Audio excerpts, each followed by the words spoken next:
చెప్పమ్మా, ఎవరమ్మ మీది? కౌరుపల.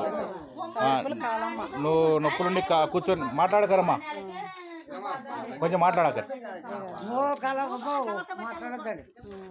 ఎవరు మీది? అమ్మ నువ్వు కూర్చుంటే లేలేకుండా కదా, కూర్చో ఒకసారి కూర్చోమ్మా, కూర్చోదంటే చడానికి కూర్చోలేము.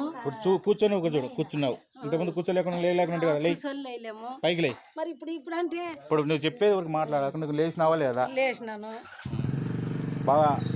బాగుందా నీకు? బాగానే ఇప్పుడు వరకు బాగా కనిపించింది. ఇప్పుడు చెప్పు సంగతి, రేపు సంగతి అవసరం లేదు. నీకు బాగుండే, బాగా కూర్చొని లేస్తున్నావా? నువ్వు ఎవరు చేయి మొగం చూసింటే బాగా అయింది. నన్నే కదా ఈ బైక్ మీద కూర్చొని కూర్చొని నీకు ముట్టుకొని బాగా చేసినానా? ఆ బైక్ మీద కూర్చొని ముట్టుకొని బాగా అయిందా? బాగా కూర్చొని నడుస్తున్నావు కదా, నీకు బాగా చేసింది యేసుప్రభువే. యేసుప్రభు నమస్కారం చెప్పు, చేతులు చెప్పండి. యేసుప్రభుకు నమస్కారం చెప్పేది ఇప్పుడు వరకు